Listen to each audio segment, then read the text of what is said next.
यो बगर क्षेत्रमा हजुर तपाईहरुले यो खेती गर्न थालेको कति भयो? हामीले गर्न थालेको सर 7-8 वर्ष भइसक्यो यहाँ हजुर पहिला कस्तो थियो यो ठाउँ? पहिला यस्तो थिएन 1-2 साल ठिकै थियो पछि एकदिन बाढी आएर चाहिँ हाम्रो चाहिँ यहाँ सबै खनेर सबै चाहिँ यहाँ चाहिँ यस्तो गराइदियो हैन अनि खेतीपाती राम्रै छ नभएको हैन के लाउनुहुन्छ? हामी चाहिँ लौका भयो अनि त्यसपछि फर्सी भयो अनि काँक्रा भयो हजुरको लौका छ खरबुजा त आफ्नो ठाउँ छँदै छ हैन तपाईहरु सबभन्दा बढी खरबुजा लाउनुहुन्छ हैन? हजुर खरबुजा कति लाउनु भएको छ? मेरो क्षेत्रमा चाहिँ लगभग होला 8-10 कट्ठा होला तपाईको आफ्नो आफ्नो मेरो धेरै लाउनु भयो रहेछ। अब अरूको मलाई थाहा छैन त्यही यो तरबुजामा राम्रै आम्दानी हुन्छ होला र त यहाँ तरबुजा मात्रै खेती गरिन्छ कति होइन सर यसमा आम्दानी धेरै साह्रो छैन मेहनत धेरै गर्नुपर्छ त्यही भएर चाहिँ हामी चाहिँ के सोचेछौँ भने हामी चाहिँ यहाँ तरकारी खेती अलिकति बढाउने भनेको पुरा सोचेको अब खरबुजाले त्यति साह्रो छैन अहिले किन रहेछ? अब जस्तै हजुरको जानुभयो भने चाहिँ अब यहीँबाट चाहिँ हामी चाहिँ यति मेहनत गर्छौँ अब जस्तै हामी चाहिँ नेपालमा जाने बेलामा चाहिँ त्यति सस्तोमा दिन्छन् क्या त्यही भएर हामी चाहिँ गाह्रो पर्छ जस्तै तपाईले मेहनत धेरै गर्नु पर्यो बेच्ने बेलामा चाहिँ मूल्य कम पाइन्छ भन्नु मूल्य कम पाइन्छ हजुर कति जति उत्पादन हुन्छ त? कति टन कति कुइन्टल उत्पादन होला? कुइन्टलको सर अब त्यसको हिसाब किताब हुँदैन अब जस्तै जबसम्म चाहिँ तौल हुँदैन तबसम्म चाहिँ हिसाब किताब हुँदैन फल्न त राम्रै फलेको छ बारीमा। हजुर बारीमा कस्तो फलाइ छ यो वर्ष? फलाइ चाहिँ सबैतिर ठिकै छ यसको चाहिँ त्यही अनुसार मूल्य पनि त्यति साह्रो हुँदैन अब जस्तै अब अहिले तयार भएको छैन त्यही भएर चाहिँ राम्रो गाह्रो हुन्छ अब जस्तै तयार भइसक्यो भने चाहिँ हामीले भन्छौँ कि कुनै पनि ग्राहक आउनुहोस् खाएर जानुहोस् लिएर जानुहोस् मन पर्छ लिएर जानुहोस् मन पर्दैन फर्केर नआउनुहोस्। किन फर्केर नआउँदाखेरि? होइन त्यस्तो भन्न खोजे होइन कि यो अब तपाईले जस्तै यो बगरमा तपाईले कति महिना काम गर्नुहुन्छ? हामी सर फाल्गुनदेखि यहीँ बसेर आउँछ यसलाई हुर्काउनु बहुत गाह्रो हुन्छ। फागुन चैत वैशाख जेठ हजुर जेठसम्म बस्नुहुन्छ? हजुर अनि बगरमै बस्ने?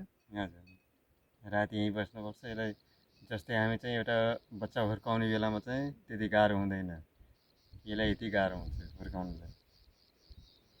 के हुने रहेछ त्यस्तो खास गाह्रो? अब हामी चाहिँ हजुरको चाहिँ यहाँ पुरै घाँसै घाँस भक्रा हुन्छ अब हामी चाहिँ त्यत्रो फरुवा लिएर खन्न पर्छ खनी यहाँसम्म थाला पर्नुपर्छ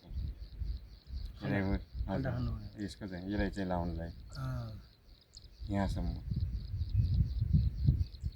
अनि यो एरियामा कति परिवारले यो तरबुजा खेती गर्नुहुन्छ?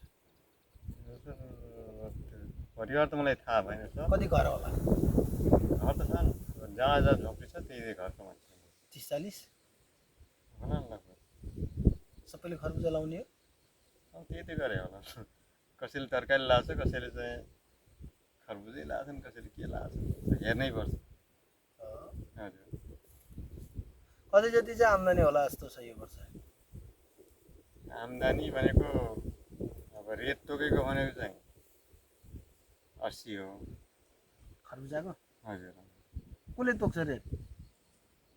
तोक्ने भन्ने कुरा हुँदैन यहाँ चाहिँ हाम्रो चाहिँ आफ्नै हुन्छ कि आफ्नै एरियाको चाहिँ जस्तै यहाँको हुन्छ उहाँको हुन्छ होइन अब त्यतिमा चाहिँ अब मान्छेले अब कतिमा दिन्छ मलाई थाहा हुँदैन। तपाईहरुले यहीँबाट बेच्नुहुन्छ कि के हो? होइन हामी आफ्नो नेपालमा लगेर जानुहुन्छ? हजुर कि यही गाउँमा डुलाउने? होइन म चाहिँ डुलाउँछु दाइ चाहिँ नेपालमा जानुहुन्छ। अब डेलिभरी गरेको चाहिँ त्यही रेट हो होइन। अब जस्तै यहाँ आउने बेलामा चाहिँ मान्छेको पेट्रोल खर्च हुन्छ हो कि होइन, उताबाट फर्केर आउने बेलामा चाहिँ हामी चाहिँ त्यही अनुसार दिन्छौँ। किनकि मान्छे कहाँबाट आएछ, मान्छे भन्छ डाङबाट आएको छु भनिदिन्छ भने चाहिँ अब डाङबाट यहाँ आउनुलाई पेट्रोल कति खर्च लाग्छ, उनीहरूको लागि छुट्टै रेट हुन्छ। उनीहरू छुट्टै रेट हुन्छ। छुट्टै भनेको सस्तो दिनुहुन्छ। होइन सस्तो भन्ने कुरा होइन, यहाँ आउनेलाई त अलिकति सस्तो दिनु पर्यो नि त। होइन त्यस्तो चाहिँ मिल्दैन सर। तपाईँले पुऱ्याइदिएको ठाउँमा झन् सस्तो हुने कुरो भएन। यहीँ आउने यसो बुटाइमा आउनेहरू बुटाबाट टक्क टिपेर खानेहरूलाई चाहिँ तिनीहरूलाई सस्तो छ यहाँ आइदियो भने चाहिँ तपाईँहरूलाई सजिलो हुने भयो नि त। हजुर सजिलो होइन, सजिलो कुरा होइन सर। अब काम गरेको मेहनत कहाँ सजिलो हुन्छ त नि। अब त्यति टाढोबाट आउनुहुन्छ हजुरहरू हो कि होइन। हामी त्यही अनुसार चाहिँ अब मलाई भन्नुहोस्, यो तरबुजा खेतीबाट यो वर्ष तपाईँहरूले कति जति कमाउने अनुमान होला, कति जति आम्दानी होला, अनुमानको कुरा के? अनुमान त सर जबसम्म सकिन्न तबसम्म। जस्तै फल त लागेको छ नि, हजुर देखिया छ, बारीमा देखिया छैन र? देखिया छ। अब त्यो फल त बिग्रिन्न, हजुर त्यो त टिपेर बेच्ने नै हो। अनुमान हुन्छ नि, यत्रो 6-7 वर्षदेखि काम गरिराख्नु भएको छ। गत वर्ष यति जतिको भएको थियो, यो वर्ष यति जतिको हुन्छ भनेदेखि अनुमान होला त। पहिलो वर्ष त अलिकति थियो, 2 जति चाहिँ मैले चाहिँ सेल गरेको। 2 भनेको के? 2 लाख 2 लाखको? हजुर। यो वर्ष त 2 भन्दा पक्कै ज्यादा होला। अब हेरौँ कस्तो हुन्छ। अब चाहिँ सबभन्दा यो तपाईँले तरबुजा चाहिँ सबभन्दा धेरै कतिको बेच्नु भएको थियो? सबैभन्दा धेरै भनेको चाहिँ पहिला मलाई थाहा छैन सर, म किनकि म बाहिर थिएँ होइन। नै तपाईँले थाहा पाउँदासम्म के? थाहा पाऊँ म त्यस्तो चाहिँ हाम्रो चाहिँ भन्नुभएको छैन घरको मान्छेले। अब जबसम्म चाहिँ म छु त्यति बेलासम्म त्यतिसम्म चाहिँ उस गरेको सेल गरेको म चाहिँ 2 लाखको सेल गर्नुभएको। हजुर। यो वर्ष त पक्कै पनि 2 लाखभन्दा धेरै हुन्छ। हेरौँ कस्तो हुन्छ सर, त्यति बेलै थाहा हुन्छ। अलिक धेरै लाउनु भएको त यो वर्ष होइन? कोसिस गरेको खै हेरौँ, जति चाहिँ बिग्रन सक्यो त्यति नै।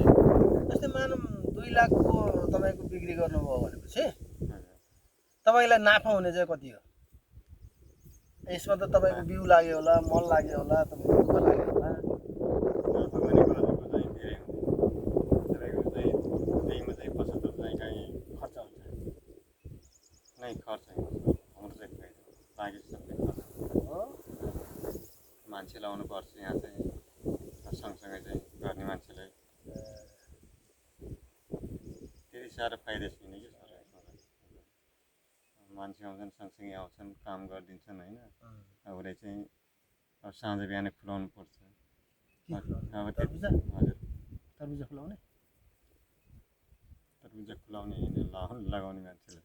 ए पैसा दिनुपर्ने?